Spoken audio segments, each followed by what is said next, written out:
Today I want to tell you a bit about G-clay printmaking. G-clay is a term that over these last 15 years has become slang for anything that is printed out of a digital printer. So we have high-end digital printing, we have highly tuned digital printing, we have companies like sign companies that do block color digital printing, and we have UPS putting in printers and making available, and we have artists with printers. Why would you want to come to an artist if you're an artist? Is to establish a relationship with an individual to translate the original work with the fidelity onto the proper substrate in a way that it can be a limited edition or even an open edition reproduction that is of a high fidelity. Okay, so there are substrates that are in the art world, and then there's substrates that are from the signage world, vinyl, poster board. In order to translate watercolor, I believe that authentic Somerset 505, it is 300-pound paper. It's what artists watercolor on.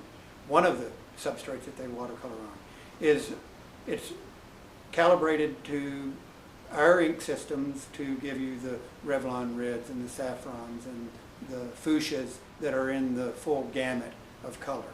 There is also, for the artist that paints on canvas, a heavyweight duck that's been gessoed, and these materials come in glossy and matte. They come in coated and uncoated, and knowing how to place the proper image on the proper substrate is part of the alchemy that brings forth a likeness in the reproduction that is true fidelity to the original. What we have running here is an 8-color printer that's outperforming many of the 12-color printers available today. According to Crane Paper, our results are unprecedented in what's going on in printmaking across the board, particularly on uncoated surfaces such as natural watercolor paper. Working with American Inkjet Systems and my brilliant friend Scott Steven Saltman, he has formulated an array of pigments that are outside the normal gamut that reach all the colors that are in the painter's palette. A saffron yellow, a fuchsia instead of just a plain magenta, a lime green that's working off the other end. He's helped us reroute the blacks into multiple channels so that we get a greater depth of black and turn the performance of the 5-color system into a brilliant array of ultra-wide gamut. So just creating the proper colors through the technology and the separation and the remapping of better quality artist inks is not the whole story. What we have to accomplish here is, as this comes off and you can see the luminosity and the hue and the saturation of the brilliant yellows and the fuchsias and the lime greens, the finish of the product is actually achieved through sealing it in a state of under what is essentially a Damar varnish. It's an acrylic that seals so that this is a permanent, if water were to attach itself to it, or it could be cleaned, in other words. Many of the artist outlets do not do that.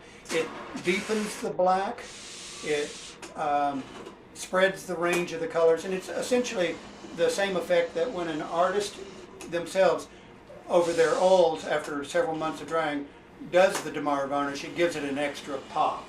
And with that said, we'll show you what we just printed, and adding an additional pop to these type of colors is the ultra-wide gamut that separate artwork from signage.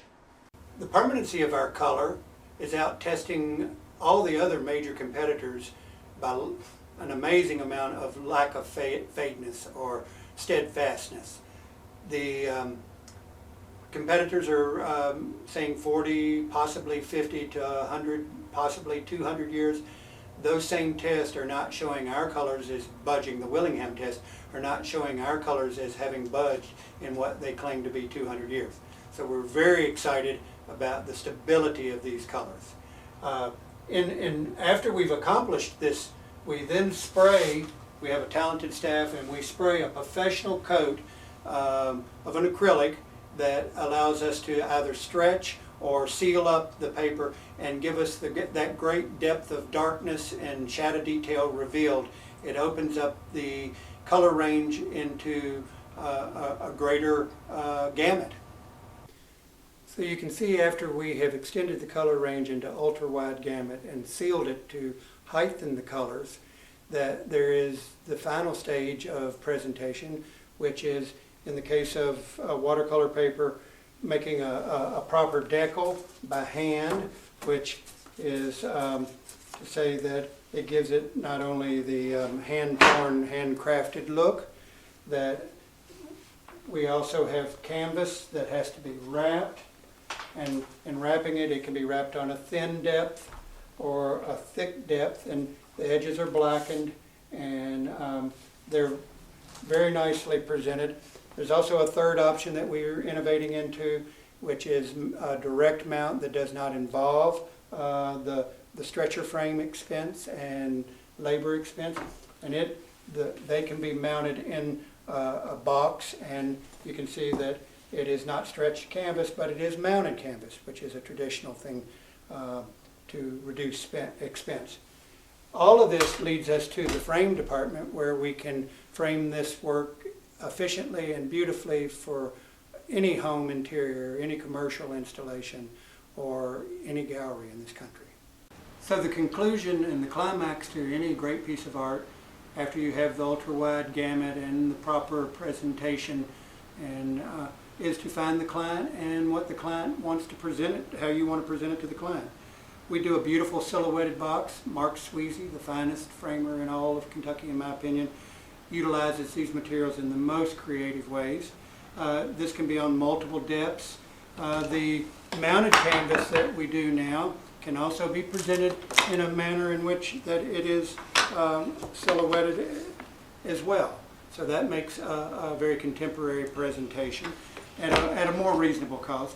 And my favorite, of course, is the floating watercolor paper, which we use a cloth liner and suspend the paper with a bit of a reveal in the shadow and the depth.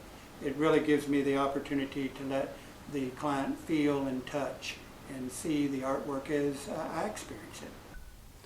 So what I've offered today is an overview of the ultra-wide gamut Giclade printmaking process as we have innovated it. We have a fabulous team in Mark Sweezy in the frame department, with Francie Strohmeyer, Vicki Clark, who's been here for 12 years, and a young man named Daniel Cantu. I would love for you to come by our studio and our gallery, see what we're involved in. Involve us in the things that you're interested in. We're at 146 East Main Street in Georgetown, Kentucky. We look forward to seeing you.